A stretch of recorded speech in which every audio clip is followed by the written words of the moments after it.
Hey guys, welcome back to today's video. Today is Tuesday, August 4th, 2020, and today I'm going to be taking a look at the 2016 United States presidential election and take a look at Secretary Hillary Clinton and her bid for the White House and compare it to former Vice President Joe Biden's, considering I called her Secretary Hillary Clinton, his bid for the White House. So both of these candidates have they both ran more than once. They eventually clinched the nomination, and people are drawing a lot of comparisons between Hillary Clinton and Joe Biden. This election seems to be shaping up to what can be viewed as a repeat of 2016. The Democratic candidate leads Donald Trump throughout the entirety of the election, and then right before the election actually occurs, Donald Trump ends up winning it. Well, there's a reason why this election is fundamentally different than the one from 4 years ago. Hillary Clinton is by no means comparable to Joe Biden. Joe Biden improves upon her marks in every demographic group except for one or two. And on top of that, the way he's viewed nationwide is drastically different than Hillary Clinton. There were a number of trust issues and just overall issues with her as a person that really plagued her entire campaign. And it brought her down on election day, and she ended up losing. So we're actually going to run through a number of points about why I believe Hillary Clinton lost the 2016 election. We're actually going to be focusing on a specialized 3 states. I'm sure you can guess them: Wisconsin, Michigan, and Pennsylvania. The 3 closest states for President Trump in 2016, and for good reason, and the reason why Hillary Clinton lost in those states specifically. So we're going to run through about 8 reasons as to why Hillary lost, but Joe Biden probably won't lose the election. If you're wondering what's popping up down here, it's pretty much just my video editing software and then another video editing software that I have. So let's take a look at the first reason why I believe Hillary Clinton lost and Joe Biden won't. Well, first things first, we cannot compare Hillary Clinton to Obama. We cannot compare Democrats to Obama's margins from 2008 and 2012. Prior to the 2008 election, the Rust Belt was always contested by both parties. This was an area that was going back and forth between political parties. I understand the Democratic Party had a pretty strong hold on it because Al Gore narrowly clinched it and John Kerry did as well. But 2008 and 2012 was the year that the first African-American president ended up winning in both times. I mean, he was able to drive up turnout amongst minority voters in all 3 of these states, and I don't think Hillary Clinton was by any means as enthusiastic for the minority voters as Barack Obama. Barack Obama was able to turn them out in levels that had never been seen before nationwide. In fact, in 2012, there was more percent-wise black turnout than white turnout, which ultimately ended up with a President Obama victory in 2012. But I wouldn't say Hillary Clinton's numbers should be compared to 2012 or 2008. Again, this is an area that if it wasn't Barack Obama would have always been close. Take a look at this margin between John Kerry and George Bush in Wisconsin, the state that was supposedly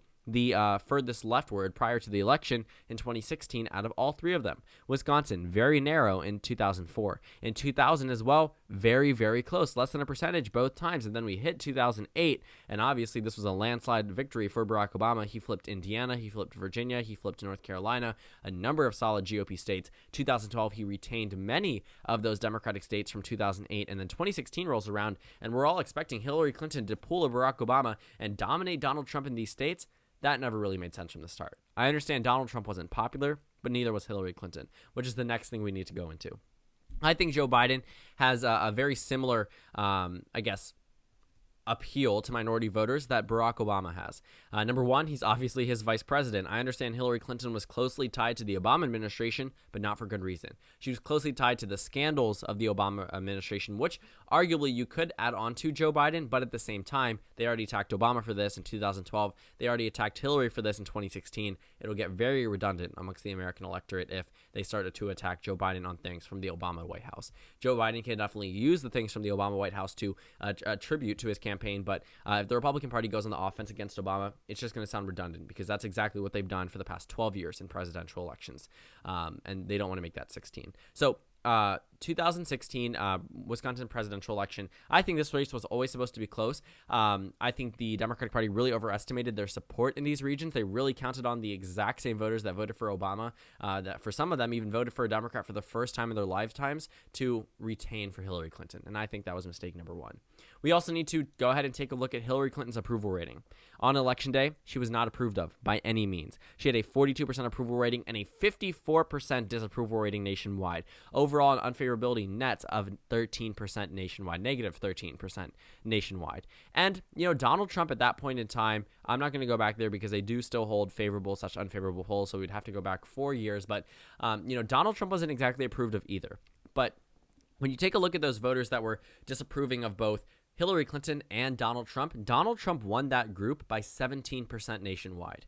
They've polled the same exact group of people who don't like Joe Biden and don't like Donald Trump. And get this, Joe Biden leads that group by 58%.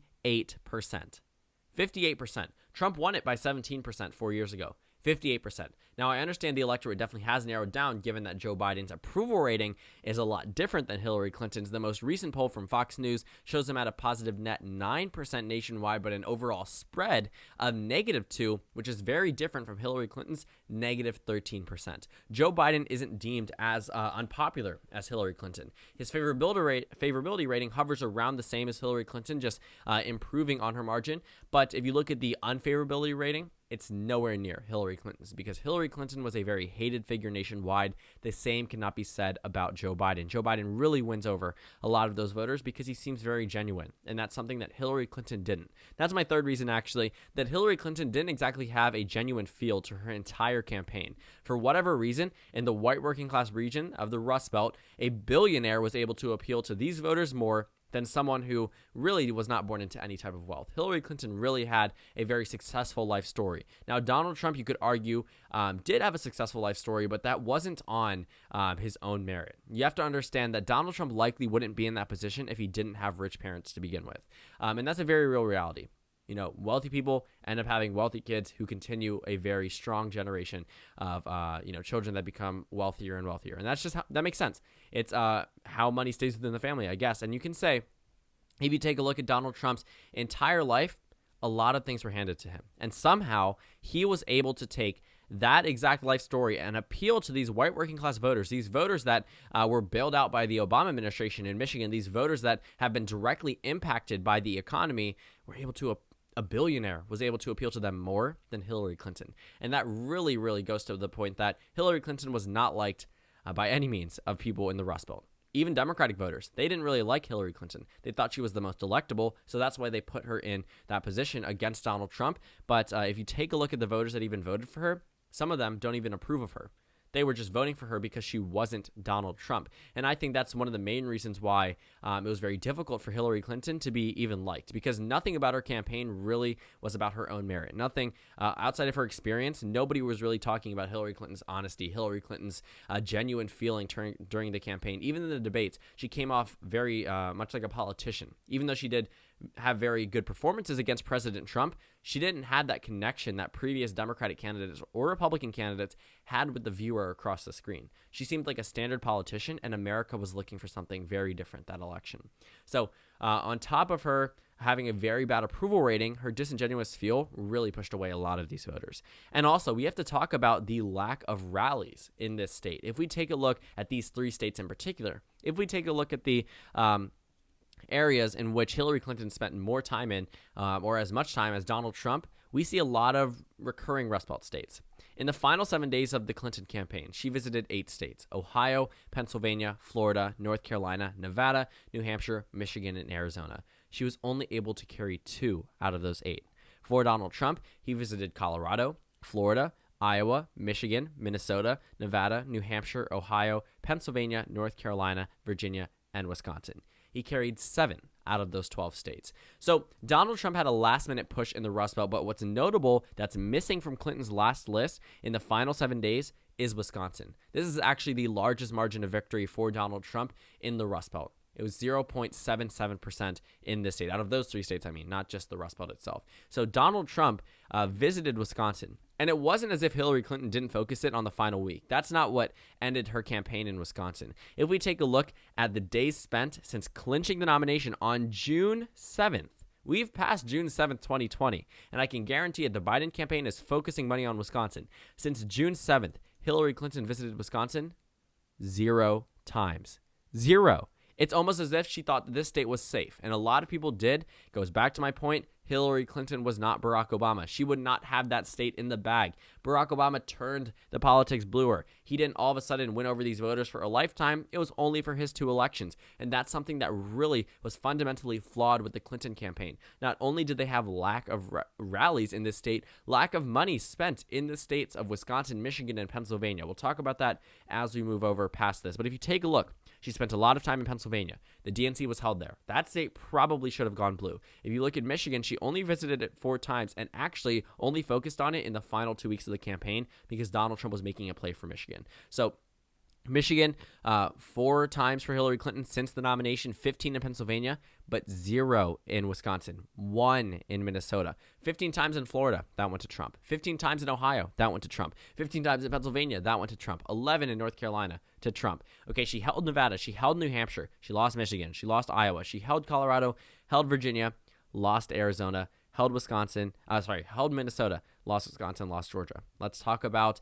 the final month before the election. You take a look, her focus was Florida. Her focus was Ohio. Her focus was North Carolina. Okay, if you look, since the nomination, she had visited Michigan 4 times, but then in the final month, Michigan 3 times. That means she only visited it 1 time across all those months because she thought she had it in the bag. For Donald Trump, he didn't take much for granted. He visited Florida more times than Hillary Clinton, but he was still focusing just as hard on Pennsylvania, still focusing on Michigan more than Hillary, still focusing on Wisconsin way more than Hillary. I mean, Hillary had 0, so 0 times any number is 0. So Donald Trump did considerably better in terms of bringing out rallies and focusing on states that he may not have even won, but still put a lot of effort into those states and really tried to make a final play for these Rust Belt states, and it ended up paying off. And like I said, not only was it rallies, it was also lack of spending. Let's go ahead and take a look at, not this map actually.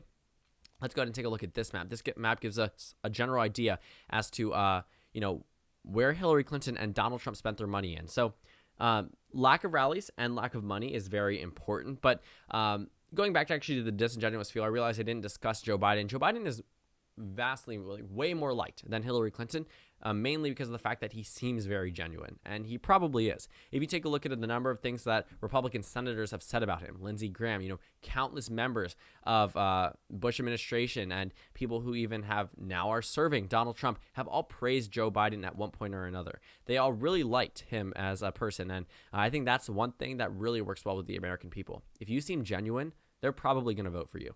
Even if they may not agree with your policies, if they think you truly are an American at heart and they think that you really love this country and really want to see it succeed, they may not agree with you on health care. They may not agree with you on police reform, but they may vote for you just because of the fact that you offer something that the incumbent president or opposing candidate doesn't have. And that's, for whatever reason, Donald Trump was able to appeal to these voters better than Hillary Clinton. And I understand why. He seemed much more like a person, and Hillary Clinton seemed much more like a politician throughout the entire campaign. I understand previous elections were won based off both candidates acting like a politician, but Donald Trump brought in something that we had never seen before that likely will be used in future elections by a number of candidates, Republicans and Democrats alike. But let's focus on the money spent in these states. So in Pennsylvania, Clinton ran up the numbers here. I won't say she didn't focus on Pennsylvania any more than she could have. She focused a lot of time on Pennsylvania and still ended up losing it. So that's a state she really fell short in. And she did fall short in Michigan and Wisconsin, but she didn't really spend any money in Wisconsin or Michigan. Okay, Hillary Clinton spent $3 million in Michigan, 16 electoral votes, spent $3 million in Wisconsin. Trump actually outspent Hillary Clinton. This is one of the only swing states Trump outspent Hillary Clinton in, Wisconsin, because Hillary Clinton out-fundraised Donald Trump 2-1. So she should have been out fundraising and out spending him in every single state, but that was not the case in Wisconsin. In Michigan, she barely put any money into it. $3 million in Michigan when she spent $93 million in Florida. $93 million. Still ended up losing it. North Carolina, $33 million. Still ended up losing it. She spent more money in South Carolina than she did in Wisconsin. She spent more money in South Carolina than she did in Michigan. Okay, I understand this comes across with the Democratic primary, but we also need to realize that these primaries were contested too. She should have been putting money in here, not only with the primary, but with the general election. Okay, in Georgia, she spent $2 million, okay? She spent money in Texas. She spent money in Arizona. Obviously, she was focusing on Colorado and Nevada, but Nevada ended up going for Hillary Clinton, $26 million. It was only 6 electoral votes. Are you kidding me? 6 electoral votes here, but there were 16 in Michigan she could have spent her money in. There was $3 million in Wisconsin she could have spent her money in. Okay, there's a reason why the Clinton campaign, even when they solidified their July budget, they did not include Wisconsin or Michigan in it. And that was one of the main things that was wrong with it. There's a reason why Nevada got $26 million and Wisconsin only got $3 million. Okay? Yes, maybe that $26 million was the reason why she won Nevada. But she definitely could have allocated $10 million from that and put it in Wisconsin, and it could have completely rewrote the election results, which obviously, when things end up happening, shoulda, coulda, woulda. But moving past this, not only was it the money spent here, but the polls didn't exactly indicate that Hillary Clinton was going to have a blowout. Not only on the national average, she only led by 3%, in which Joe Biden now leads by, let's go ahead and see if I have the numbers here, by 7.4% nationwide. So Biden's up 7%. Clinton was only up 3%. And if you look at the FiveThirtyEight numbers as well, Biden's up 8%. So Biden's up 8 and Hillary is up 3. And she only lost states by less than a percentage point. He's definitely going to win this election if he maintains this lead through Election Day. And a lot of people like to discuss the polls were wrong in the Rust Belt. They were only wrong in Wisconsin. This is the only state outside of the margin of error in which Hillary Clinton led by 6.5% in. I believe Joe Biden leads by a larger amount than that, which, they've adjusted for a lot of their errors. Yeah, 6.6% narrow, but very narrow improvement. They've adjusted for a lot of their errors in 2016, a lot of the things that they did wrong. Trump ended up winning Wisconsin. So if we adjust for this, yes, Trump would win Wisconsin based off our 2020 polls, assuming they're as wrong as they were 4 years ago. In Michigan, though, same can't be said. Clinton was up 3.4%. Trump won by 0.3% within the margin of error. The polls weren't exactly wrong. Yes, they said Hillary Clinton was leading, but they accounted for some type of error, and it ended up coming through. No polls are 100% accurate. So in Michigan, Biden actually leads by 8% statewide here. So if Clinton led by 3 and she ended up losing by 1, that's a 4-point swing. Biden still wins Michigan. Same thing can be said in Pennsylvania. In Pennsylvania, Clinton led by 1.9% on Election Day. Trump ended up winning by 1%. 3-point swing. Let's look at where Pennsylvania is today. Biden still wins by 3% statewide. So Biden's outperforming Hillary Clinton in all of these states. So even if the polls were as wrong as 2016, he still wins. Maybe he loses Wisconsin, but he still wins Florida. Okay, he wins Texas. He wins Arizona. He wins a lot of other swing states that makes Wisconsin all of a sudden fade into irrelevancy just because of the fact that Biden is doing better in terms of approval, in terms of statewide data. And not only that, but the final point is that Hillary Clinton did not do well in these primaries. Now, the reason why primaries aren't too important is because they really don't matter. Obama didn't win every single primary that he won in terms of swing states. He wasn't even on the ballot in Michigan in 2008. Hillary Clinton's, got that primary win. So in 2016, Bernie Sanders was able to carry Wisconsin. He was able to carry Michigan, and he came close in Pennsylvania. The same cannot be said in 2020. At this point, in 2016, Hillary Clinton was overestimating her win in Michigan. She had a 99% chance of carrying Michigan in the primary. She ended up losing it, and people thought the same thing would happen to Joe Biden. That was not the case. Bernie didn't win a single county in Michigan in 2020 compared to 2016. He won almost all of them. So you have to keep that in mind. The voters that were Bernie or bust, and the Jill Stein voters that could have possibly voted for Hillary Clinton if she was the only choice and Jill Stein wasn't running, or they didn't support Bernie Sanders in the Democratic primary, whatever the reason might be, that race could have gone a different way if those Jill Stein voters had voted for Hillary Clinton. And a lot of them came from Bernie Sanders voters that were saying, I'm not voting for Hillary Clinton now. I want to vote for Jill Stein. And they ended up either not voting, possibly even voting for Donald Trump, or voting for Jill Stein, which ultimately lost Hillary Clinton these states. The same can also be said in Wisconsin. Bernie won Wisconsin. Biden won Wisconsin in 2020, won every single county. And before you say, oh, Biden was the presumed nominee, not when Michigan was up, not when Missouri was up, not when all of those Super Tuesday states were up, Biden dominated the 2020 primary much better than Hillary Clinton because he was liked way more. Hillary Clinton seemed to be the more electable option. For Joe Biden, he was actually likable amongst Democrats. And that's one thing that Bernie Sanders couldn't overcome in the 2020 primary. Now, if you look at Pennsylvania, Hillary Clinton almost lost to Bernie Sanders in this state. Joe Biden, obviously, he was the presumed nominee at this point, but he won with a very deafening margin. And if you take a look at the states themselves, any type of contested primary could possibly push over some voters that would be traditional Democratic voters or were voting for Bernie Sanders in the Democratic primary but just didn't vote at all because they didn't like Hillary Clinton. Every vote mattered, especially in a state that was carried by less than 1%. These 3 states alone could have completely rewritten the Electoral College map. Donald Trump won with 306. So if every other state that Hillary Clinton won in 2016 voted for her, including the Rust Belt, have to take that into account, including the Rust Belt, Hillary Clinton would have won the election. If you see, I add in the swing states, and then all of a sudden Hillary Clinton's over 270 electoral votes. These states broke Hillary Clinton's campaign. Forget Iowa, forget Ohio, forget Georgia, forget North Carolina, Florida, Texas, Arizona, and 2016 Utah. Okay, forget all of those 139 toss-up electoral votes. Hillary Clinton only needed 3 states. And unfortunately for her, she was unable to get them. So Joe Biden is trouncing Donald Trump in a number of these states by margins we hadn't seen for Hillary Clinton. He's way more popular than her, and if you just go through the entire video, you will see point by point why Hillary Clinton lost and why Joe Biden more than likely will not. So thank you guys so much for watching this video. Make sure to comment down suggestions below. Subscribe on the left if you haven't already, and check out the Instagram and Twitter. And then in the bottom left of the screen, there is also a Discord link for you to go ahead and join. On your screen, there's a video you can go ahead and watch, and then a playlist for my 2020 election videos. You can pretty much scroll through them for whatever reason. And again, thank you guys so much for watching, and I will see you all tomorrow.